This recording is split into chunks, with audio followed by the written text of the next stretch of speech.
Assalamualaikum warahmatullahi wabarakatuh. Waalaikumsalam Bismillahirrahmanirrahim. warahmatullahi wabarakatuh. Alhamdulillahilladzi anzala al-Qur'an hudan linnas bainatul minal huda wal furqan. Wassalatu wassalamu ala nabil huda wal hikmah wa khataman nabiyyin wa imamil mursyidin sayyidina Maulana Muhammad wa ala alihi washabihi ajmain. Amma ba'du. Kepada bapak-bapak pembina, bapak penasehat, kepada bapak-bapak para badal, bapak pengurus yayasan, bapak pengurus perguruan, singkatnya kepada bapak-bapak ibu-ibu, para hadirin dan hadirin jamaah perguruan hak Munsabandi, rahimakumullah. Terlebih dahulu kita memanjatkan rasa puji syukur kita kepada kehadirat Allah Subhanahu wa taala atas limpah rahmat taufik hidayahnya kepada kita semua sehingga pada kesempatan ini kita dapat menghadiri zikir jahar di majelis zikir perguruan terhadap Munsabandi dalam keadaan sehat walafiat serta dapat melaksanakan kewajiban dalam rutin kita. Semoga senantiasa dilimpahkan rahmat dari ridhonya.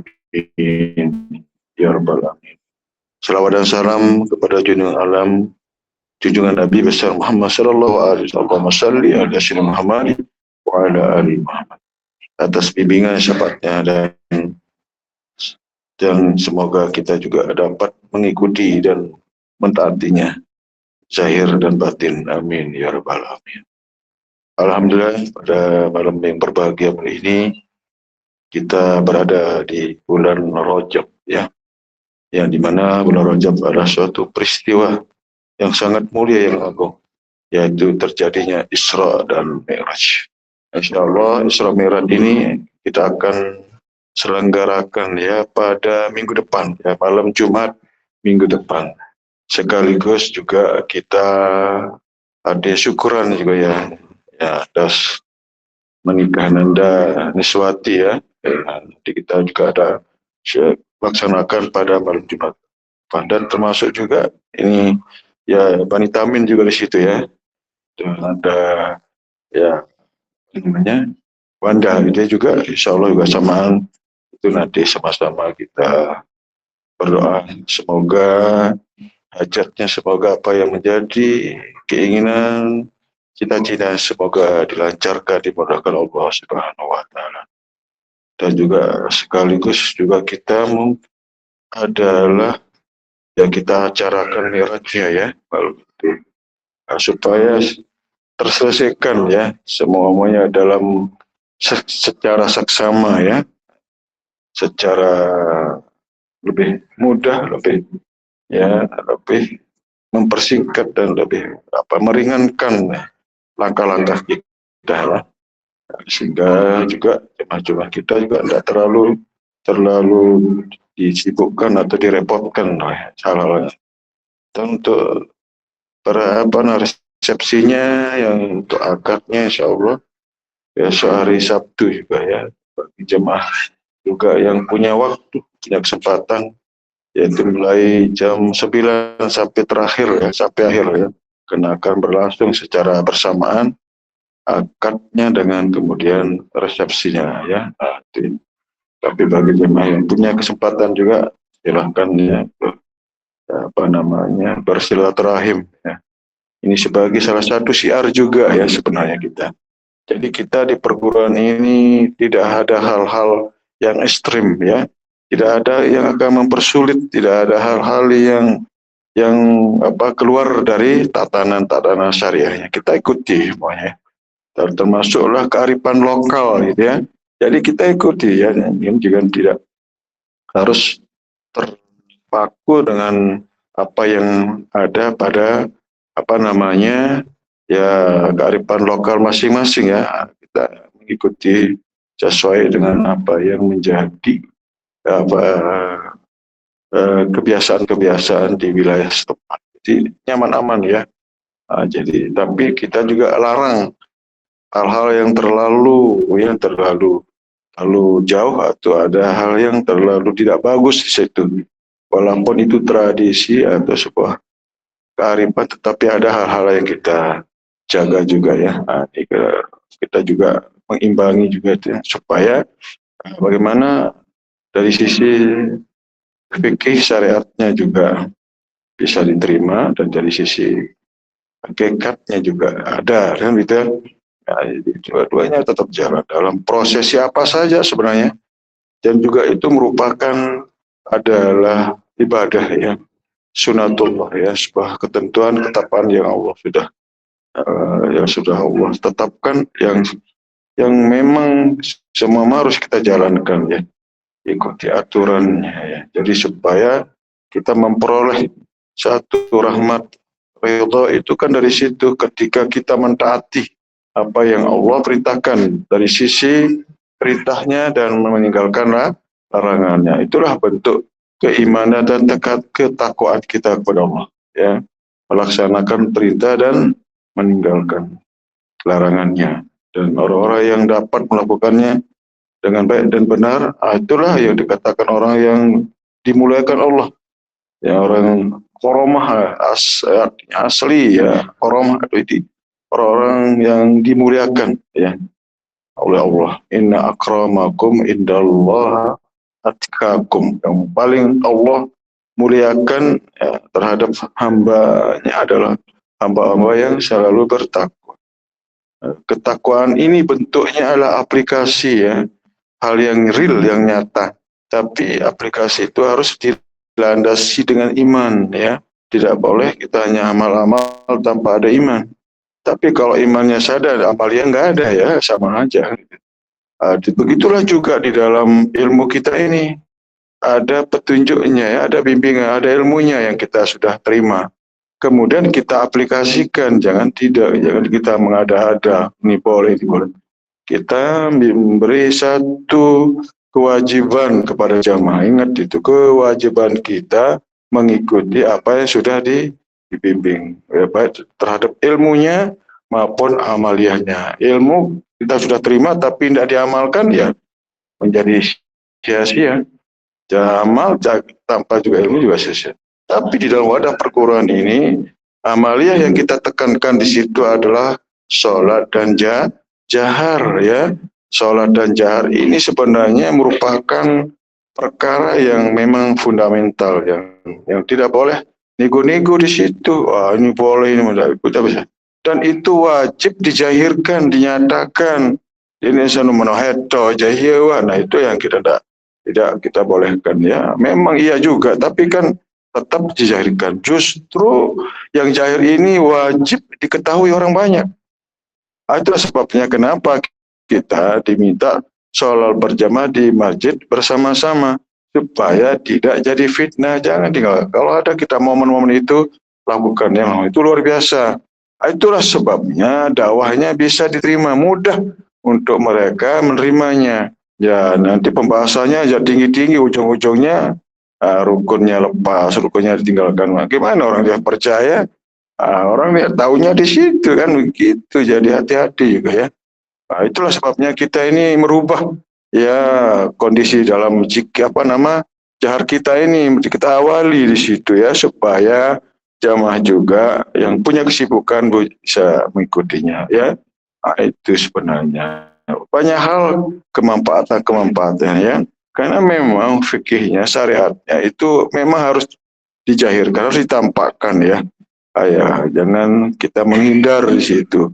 Walaupun kita tahu bahwa ya ada perbedaan ya rasa ketika kita melakukan sholat berjamaah bersama jamaah dengan yang belum. Karena yang namanya belum, mereka tidak tahu ya, namanya mereka kecengir kesana kemari kan begitu.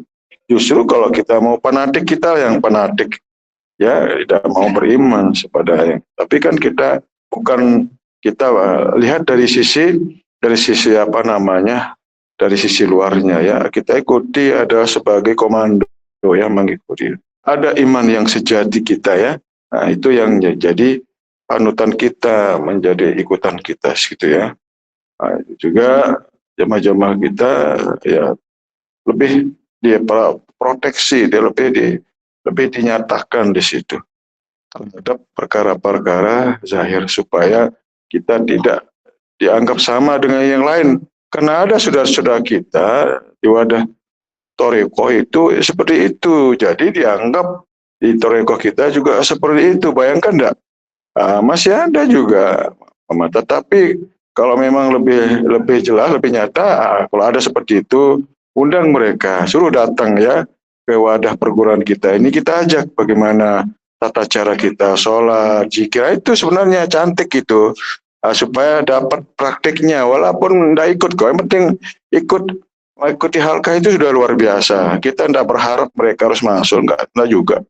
Atau juga kembali kepada dirinya, kita akan tunjukkan bagaimana cara ibadah yang baik dan benar, memperoleh ibadah yang sempurna sesungguhnya, kan begitu. Ya, sebagaimana yang terdahulu saya sampaikan kepada mereka ini hanya sholatnya mengandalkan qauliyah dan fi'liyah. Qalbiyahnya belum ada, kosong dia. Supaya tidak kosong, nah itulah kita bimbing khusus terhadap bagaimana hatinya supaya tidak kosong dalam ibadah kepada Allah. Itu sebabnya, makanya Allah katakan dalam Al-Quran, kami hadapi amal mereka dan kami jadikan amal mereka debu. Karena mereka datang bergegas untuk dipanggil Allah dan mengangkat kepala dan mata yang tidak berkedip-kedip namun hatinya. Itu jelas pernyataan itu. Apakah kita nggak sadar dengan pencerahan Allah? Kalau enggak ya silahkan kan gitu. Itulah yang kita memberi bimbingan tuntunan ke arah itu semuanya yang terkait tentang supaya hati kita tidak kosong, ada ilmunya, ada imannya, ada amalnya di situ. Dan inilah yang kita aplikasikan dalam hari-hari ya hari-hari secara masing-masing dan kita secara berjamaah kita lakukan di pesantren ini. Maka terkait tentang itu maka kita lebih mengawalinya ya supaya menghindari itu sebenarnya. Jadi alhamdulillah tidak ada alasan, dan juga jamaah ini kewajiban, ini jangan sampai ya bermalas-malas meninggalkan. Ini kan bahaya sekali ya. Kerugian diri kita dan keluarga. Keluarga kita menunggu soalnya ya kehadiran daripada anaknya yang soleh-soleh. Maka mendoakannya, memberikan satu hantaran-hantaran pahala rezeki akhirat itu dari mana? Dari zikir sebenarnya ya. Nah itu Allah akan membagi mereka kepada siapa yang dihajatkan. Ibu, bapak, Sariful Barang, bayangkan kalau kita yang dari mana sumbernya? Mungkin dari yang lain ya beda ya, beda. Ibarat pelungguh tebing sesuatu, kalau pelungguh yang tidak memilikinya, misalnya lah, beribarat dengan panen raya nih ke pelungguh datang ya akan dikasih, tapi sekedar nih. Nggak mungkin sama orang yang memilikinya daripada orang hanya pemberian gitu. Ada saat pelungguh masing-masing panen raya, Nike kan. Nah itulah yang menjadi kesenangan, kebahagiaan mereka ya, melihat anak-anaknya yang panen raya itu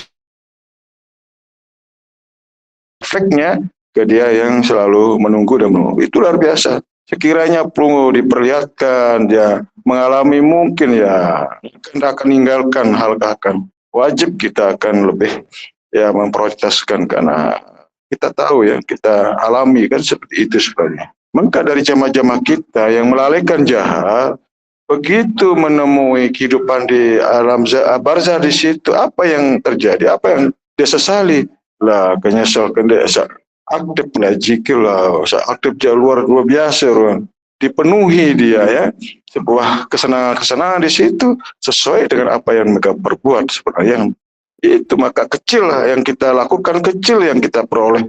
Ya luas banyak yang kita lakukan, luas juga kan seperti itu. Itu merupakan kesenangan, dan kesenangan itu kenikmatan yang Allah bagi.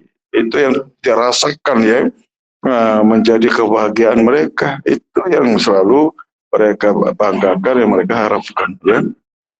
Jadi sekali lagi bahwa mumpung kita ada momen, ada kesempatan, ada waktu yang tersisa sedikit sekali, sangat sedikit. Ya, bila perlu kita ajaklah generasi kita sebagai penyambung ya, penyambung syafaat ya, penyambung doa, penyambung kita rezeki kita di akhirat nanti melalui waladun soleh itu sendiri. Siapa yang ngantarkan lagi? Ya seperti yang katakan tadi, mau mengharap orang lain tidak mungkin lah, mustahil lah. Nah, itu sebabnya. Karena masa-masa ini kan sedikit sekali, sangat sedikit. hanya 1,5 jam kehidupan kita di dunia ini. Kalau kita banding dengan kehidupan kita di akhirat ya, itu ya 1,5 tahun saja ya, 1,5 jam ya perbandingannya ya. Kalau 1 berbanding 1.000, nah, kalau dibanding seperti itu ya, jadi 1,5 jam hitungannya. Nah inilah kehidupan kita yang sementara. Ya, kehidupan yang sementara ini memang sangat berat ya, cobaan-cobaannya, baik cobaan yang bentuknya dalam bentuk materi maupun amateri, dalam bentuk keimanan maupun dalam bentuk semua hal-hal yang terkait tentang masalah urusan-urusan dunia, kan begitu kan. Nah itu memang Allah ciptakan demikian sebagai jalan penempaan. Apakah dengan persoalan itu sehingga kita tetap iman atau keluar dari iman? Itu dia. Tapi ketika kita kuat, maka Allah lebihkan, tambahkan ya derajatnya ya. Ketika orang dalam ujian misalnya, tetapi mereka mampu menjaganya, keimanan itu udah terganggu, keimanan yang di dalamnya. Nah, itu yang saya maksudkan ya. Ya, kita disuruh peliharalah iman itu, iman yang ada di dalam dada itu tetap eksis ya, tetap terjaga. Itulah sebabnya dalam halka-halka ini salah satunya kita membangun yaitu menjaganya. Maka zikir itu adalah benteng. Benteng ini adalah penjagaannya sebagai satu kekuatan kita ya untuk membela diri ya, membela iman itu sendiri. Karena dari berbagai macam jalan itu digerogoti iman itu, bayangkan enggak? Dari soal segala aspek, bayangkan enggak? Ya dari sakit kita bisa jadi kita diganggu di situ keimanan kita. Daripada materi kehidupan ini dan juga dari semuanya sebenarnya itu merupakan adalah gangguan-gangguan ya. Selalu itu ada ya. Nah, itu. Jadi bagaimana cara mensikapinya itu kembali ke laptop ya, kembali kepada petunjuk itu sebenarnya. Jadikanlah aku tempat perhatianmu, niscaya akan aku penuhi keinginanmu. Kan begitu bahasanya Allah. Abdi aja'ani makana hamika akfika. Di situ sebenarnya. Sederhananya seperti itu. Jadi kita duduk di halqa ini arti mengembalikan suasana rohani kita, pikiran kita, rasa kita, dan perkara-perkara yang lain itu menjadi netral. Itu sebabnya ketika kita berada dalam kumpulan halqa zikir. Kalau semakin jauh, semakin tambah jauh ya. Harapan-harapan itu semakin jauh, kita semakin jauh. Aku ini tergantung daripada hambaku. Ana mahu hina yazkuruni. Aku bersama hambaku selama hambaku mengingat aku. Apabila hambaku mengingat aku di dalam dirinya, niscaya aku akan mengingat hambaku di dalam zatku. Bayangkan enggak? Sudah luar biasa pernyataan-pernyataan Allah ini sebagai nasihat saja. Ya, makanya kita hanya menasihati jamaah supaya jangan keluar atau dari menjauhi halqah sebenarnya. Nah, itu jadi kita ada soal-soal yang terkait masalah kehidupan apa saja halqah lah sebagai andalan kita ya, sebagai jalan keluar kita untuk mengatasi segala masalah ya, mengatasi masalah tanpa masalah, yaitu melalui halqah zikir. Itu sebenarnya sederhananya ya. Jadi semoga jamaah-jamaah ini punya rasa, punya satu ya kemauan di situ ya, semangat kita, semangat juang kita. Memang berat, memang cuma beratnya startup kita melangkahnya. Tapi kalau sudah ada di halqah, terlepas semuanya itu sebenarnya beban-beban kita yang ada di dalam kehidupan itu terlepas gitu. Itu jadi halqah ini sebenarnya untuk mengatasi. Nah dari itulah kita mulailah dari situ melangkah ya, melakukan sesuatu hal yang baru ya, yang baik, yang di situ akan terjawab semuanya di situ ya. Ya makanya semakin kita uber semakin tambah jauh, seperti kita menguber bayang-bayang kan, padahal bayang-bayang kita itu ya ada di kita gitu. Makanya kalau kita diam maka diam dia. Kalau kita bawa lari dia lari juga. Seperti itulah fenomena dalam urusan-urusan ini. Nah, makanya Allah sudah menjadikan manusia hadir dengan segala kesenangannya ya, dengan segala fasilitasnya. Nggak ada yang tidak dikasih fasilitas oleh Allah ya. Nah, semua maunya dikasih sesuai dengan peruntukannya kan begitu. Ya itu nanti ya di perguruan ini memiliki sesuatu yang memang luar biasa sesuai dengan peruntukannya. Karena wajarlah karena kita memiliki jemaah ada di Masyrik sampai Maghrib, dari ujung timur sampai ujung barat. Tentu memiliki fasilitas yang memadai untuk bisa kita jangkau ke sana. Itu yang saya maksudkan. Nah, itu akan terjadi nanti seperti itu dan kita akan bisa hadiri jamaah itu minggu di situ, mungkin 1 bulan ke depan ke Merauke, bulan ke depan ke Aceh, bulan ke depan ke Kalteng, terus sampai full itu ya. Kita jadwalkan di situ, kita selesai tawajuh bisa balik lagi, nggak mesti harus nginap dan sebagainya. Itu luar biasa, enggak. Itulah kemudahan-kemudahan yang Allah berikan sebagai jalan kita dakwah untuk mengisi rohaninya supaya tidak kosong. Kalau ini kan kita hanya diisi oleh ilmu pengetahuan saja, dijejali kita ini oleh ilmu pengetahuan terus sampai kita punya gelar LA, LC, MA, dan gelar-gelar dari S1 sampai S3 kan, bayangkan dapatkan prof misalnya. Itu hanya nampungnya di otak ya, nampungnya di kepala. Begitu dia punya keluar selesai. Ilmu itu tidak akan ikut karena dia taruh di situ. Makanya banyak yang ya, lupa. Berbeda dengan apa yang ada di dalam dada. Itulah ilmu yang sejati. Bisudur wala bisutur. Ilmu yang ada di dalam dada. Itulah ilmunya Allah.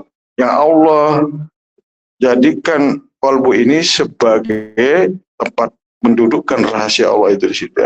Ilmu Allah yang sejati, yang puritan, yang azali, yang sebenar-benarnya ya, dari sononya. Itu perangkat kita, itu sebuah pedoman pegangan kita. Itu sebagai satu nilai yang akan menjadi derajat seseorang di mata Allah itu, minan nabiyyin wasiddiqin wasuhada. Itu kalau itu nggak ada, dari mana kita mau dipanggil menjadi orang-orang yang sederetan itu ya. Harus ada memiliki mokom baru di situ. Itu tapi kalau enggak, mereka ada di luar itu. Kalau sudah ada di luar itu, kita jadi apa? Ya itulah akan kita dibawa ke tempat yang sangat kita tidak inginkan di situ. Maka disebut sijin ya. Sijin itu kalau bahasa kita itu penjara gitu. Ada nggak nyaman di penjara? Nggak ada yang nyaman di situ kan. Mereka mau keluar, mau kabur kok.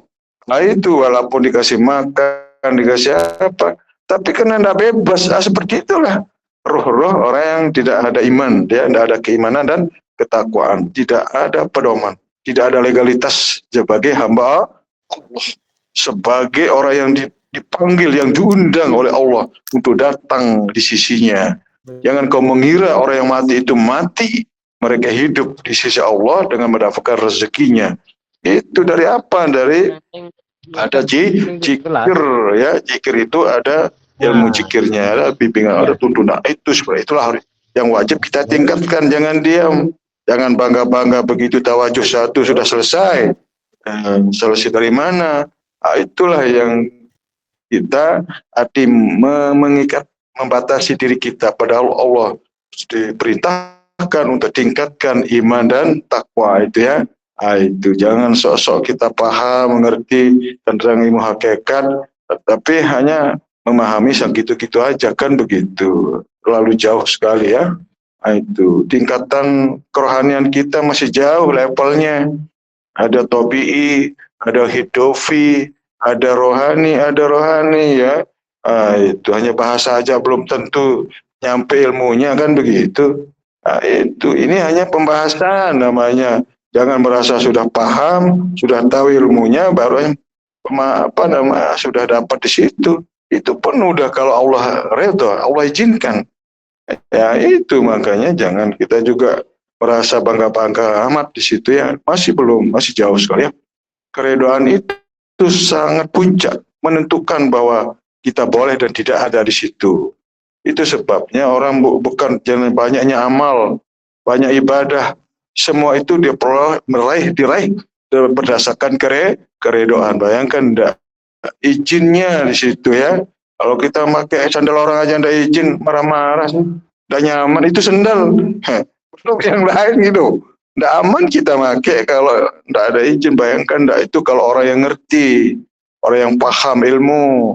Tapi kalau hanya main terobos-terobos saja, ya silakan. Ya itulah penyesalan di ujungnya, yang di akhir endingnya yang kurang bagus. Itu ngeleper-keleper ya kan. Ya harusnya senyum-senyum, menikmati suasana singgasana yang mereka harus duduki dan Allah sudah persiapkan. Wattahiyatuhum yauma yalqauna salamun wa adda lahum ajrun karim. Itu pernyataan Allah, salam hormat terhadap hamba yang beriman. Ketika mereka orang beriman itu kembali kepada Tuhannya, mereka mendapat penghargaan, mendapat satu karunia yang agung di sisi Allah. Bayangkan dikirain hanya begitu itu saja. Mau melakukan itu silakan, kalau mau ya silakan. Itu risiko jamaah masing-masing. Kalau jamaah tidak mengikutinya, mentaatinya silakan. Ya. Sederhana seperti itu ya, imani, amalkan, kemudian istiqomah. Itu luar biasa. Nah, itu hanya sederhana daripada banyak dalil-dalil pembahasan coba kemana-kemana pemahamannya. Itu nggak dipakai ya. Tidak dipakai pembahasan-pembahasan itu malah membuat kita keliru, makin tambah jauh. Jadikanlah aku tempat itulah pernyataan Allah, artinya supaya nggak ada memperhatikan yang lain. Semakin banyak dalil, semakin tambah jauh kita dikirain. Semakin banyak pembahasan, semakin tidak nyampai. Ya kan? Kita di situ tidak ada lagi apa yang kita temukan di situ. Ya, bayangkan enggak itu. Tidak ada, dalil nggak ada. Ya, baca-baca nggak ada gitu. Apa yang ada? Ana syirra yang di situ. Dan akulah syir itu.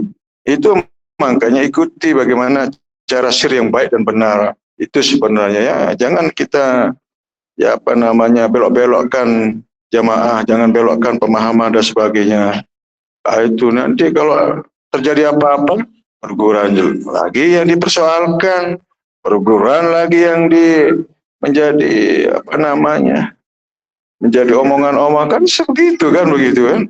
Nah, inilah makanya kita jangan terlalu yang ada lah, ikuti sesuai dengan bimbingan sebagaimana program perguruan maupun yayasan ini. Kita begitu menjaganya ini, jangan dicoreng-coreng begitu. Ini kita dengar jamaah ini, ya Allah, ngeri kadang-kadang ya. Itulah tidak mentaati namanya. Itu sebabnya ya. Jadi kalau memang betul mengikuti luar biasa, wajib, tidak sunnah lagi ya. Itu karena ini ada takarannya, ada ukurannya. Gitu, tidak melampaui daripada apa yang sudah kita terima. Itu ijab kabulnya itu disaksikan oleh para malaikat, para wali Allah di situ. Jangan dianggap sekedar hanya dapat begitu aja selesai. Itu makanya bagi mereka yang meninggalkan amanah, tidak amanah, apa yang terjadi itu sangat berbahaya sekali ya. Itulah amanah yang sejati, yang sejati-jatinya amanah yang Allah letakkan di dalam hati hamba-hamba di situ ya. Ya tinggal kita perhatikan, nggak harus mengganggu dan terganggu di situ ya. Nah, itu makanya dalam amaliyah kita ini, syiar kita supaya standar itu ikuti sesuai dengan apa yang sudah kita sampaikan gitu. Mungkin itu saja, Mas. Semoga memperhatikan yang lebih. Ini kan demi jamaah juga kan gitu, demi kebaikan jamaah supaya nanti prosesi itu tenang aman ya, tanpa ada hal-hal yang mengkhawatirkan, menyusahkan. Luar biasa. Di persoalan itu bisa ibarat apa ya, kalau bahasa dunianya ya, dan negosiasi mau di mana sampean, mau ada pilihan-pilihan loh, gitu loh. Makanya masuk lewat pintu mana saja Allah persilahkan. Bayangkan enggak loh. Nah, sampai sebegitu penawarannya. Bayangkan apa yang membuat demikian, karena mereka benar-benar orang yang taat, man yati'illah wa rasul faulaika man amallahu minan nabiyyin wasyiddiqin. Itu ketaatan mereka kepada dan Allah dan Rasulnya, mereka itu yang membuat mereka akan memperoleh suatu makom-makom yang mereka suka, ya. Itu ya, mereka inginkan di situ akan masuk melalui pintu-pintu surga yang kita inginkan, yang kita suka, yang kita mau di situ, tanpa ada kesusahan, kesulitan di dalamnya. Itu yang luar biasa, ya. Jadi sekali lagi bahwa bawalah pemahamannya, bawalah ya tata cara, bawalah amalia dan sebagainya, sebagaimana yang sudah kita terima, jangan kurang-kurang yang lebih, jangan dari sisi syafaatnya, dari Fatihahnya, gitu kan. Kalau memang kita ada di makom tobi hidupi rohani, Fatihahnya standar, ya. Jangan ikut-ikut bis, yang lama bis malam ya dapatkan, ya. Bisnya kemana itu? Bis itu bukan bis, ya, habis, ya. Udah sasak bis dunia lebih kan, ya. Memang tidak perlu dilapaskan kalau kita belum, ya. Ikut tunduk saja selesai sebenarnya, supaya tidak menjadi bingung saudara-saudara kita yang lain, kecengor dengan izin. Ya bis itu ada sebut dunia kan, itu ilmu ini harus mengikuti sesuai kondisional, ya. Itu hasbul makom atau zaman, tempat atau waktu kita di mana, tempat kita di mana, gitu dia, ya. Jadi harus, ya, mengikuti bimbingannya, ikuti itu. Punya makom zikir tersendiri, ya, harus seperti itu. Walaupun ikut tapi kan menjadi sia-sia, supaya ikutan kita supaya bermanfaat baik untuk diri kita, ya, maupun kepada keluarga, ibu bapak dan syarikul waris, dan kepada yang lain-lainnya, kan begitu. Ini maka kita di situ memprioritaskan jamaah-jamaah kita yang bayan, ikut itu di halkah-halkahnya, di halkah saja ada aturannya. Bayangkan enggak, sampai sebegitunya kita mengatur di dalam halkah, kita duduk harus di mana, yang pasnya di mana. Nah, itu deretannya ada, itulah sebenarnya. Disitulah disiplin, itulah sebenarnya yang dimaksudkan, bahwa orang-orang yang punya sampai yang di depan itu punya, ya, kendaraan yang berbeda, ya, punya tempat yang berbeda. Bukan kita hanya pemahaman secara zahir, ya, harus kita deretan pertama atas, itu enggak, ya, bukan itu, ya. Itu adalah daripada tingkatan atau mahkom, itu, ya, sebenarnya ada tobi'inya, ada khitobi, sangat luar biasa, sangat yang kita tidak ada yang kita temui pemahaman, penjelasan maupun mengaplikasikan keilmuan kerohanian itu secara detail, secara teratur. Dia itu luar biasa, tidak dia saling menyelip, ya, tidak saling mendahului di situ, luar biasa. Ketentuan kerohaniannya sudah ada, sesuai dengan bagian mereka masing-masing, tempat mereka masing-masing akan tersusun rapi di situ. Itulah yang luar biasanya, tidak akan tertukar dia. Sebagaimana Allah ada menciptakan lapisan-lapisan bumi dan langit, tersusun rapi. Langit pertama, kedua, ketiga, itu tidak saling mendahului di situ, ya. Edaran planet, edaran meteor, edaran daripada apa yang Allah ciptakan ini, dia peraturan gitu, tidak saling mendahului. Kalau itu terjadi kan tabrakan. Kalau itu tabrakan, apa terjadi kan? Wow, luar biasa, hancur kan? Nah, ini akan berputar sesuai dengan putarannya masing-masing, makomnya masing-masing, kecepatannya sudah teratur sebegitu luar biasanya itu. Bayangkan itu sebagai contoh saja, ya, terhadap apa yang Allah ciptakan. Ciptaan yang lain ini begitu teratur, begitu taat, mengikuti perintah. Tapi manusia ini, itulah dia. Makanya kebanyakan saya terbelokkan, dia hanya mengikuti kemauannya tanpa mengikuti pembimbing. Itu sebabnya. Makanya kebanyakan terjadinya jatuh di situ. Kemurkaan itu ada di situ, ya. Meninggalkan daripada apa yang Allah perintahkan. Mengabaikan dia. rambu-rambunya itu ya tidak dia jalankan. Bayangkan dah ya, sebegitu banyak ciptaan Allah ini, sebegitu banyak dia berjalan sesuai dengan aturannya ya. Bayang nggak ada satupun yang tabrakan. Sebegitu rapi dia, kan? Nah, sebegitulah sebenarnya di dalam kerohanian ini harus ditata, dijaga ya. Tidak bisa dia mau-maunya kan begitu. Ada aturannya, ada tahapan-tahapan yang mereka harus mereka lalui supaya mereka aman, tenang, sehingga tidak ada soal lagi terhadap kerohanian mereka, akan menempatkan sesuai dengan kedudukan mereka itu sendiri. Itu luar biasa ya. Jadi disitulah baru ketahuan mereka yang punya ilmu yang enggak ada, yang ada berisi apa enggak, yang kosong atau yang itu ya. Tapi kalau enggak, kemudian Allah letakkan yang lain di situ, merupakan sesuatu hal yang sangat berbahaya sekali ya. Itu. Jadi sekali lagi bahwa hanya zikirlah yang ada, yang boleh di situ, hanya akulah di situ ya. Bayangkan enggak, ketika kita masuk ke wilayah itu, hanya aku yang boleh ada, kata Allah.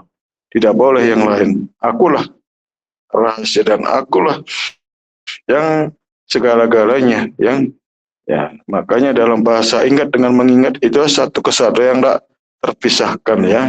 Nah, itu. Jadi kita tidak lagi ada pengakuan, ada kita yang melakukannya dan sebagainya.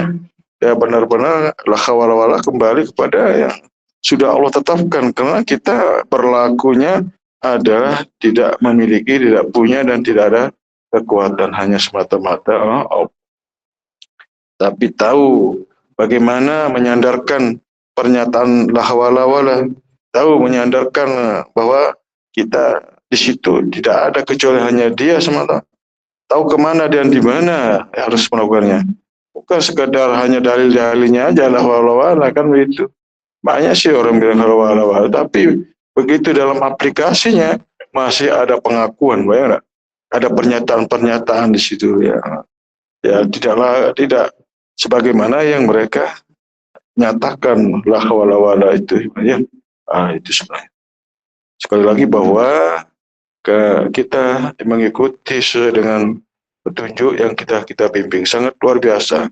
Jadi sangat nyaman, aman, sangat kita terjaga, terpelihara dari hal-hal yang sangat berbahaya, terutama terkait tentang perkara yang syirik ya, perkara yang sangat dibenci, yang tidak Allah sukai, dan merupakan adalah jalan yang jauh orang-orang yang syirik untuk sampai kepada Allah. Mereka menempuh jalan yang sangat jauh, yang tidak memungkinkan untuk bisa diterima di sisi Allah, adalah penyimpangan yang terlalu jauh ya.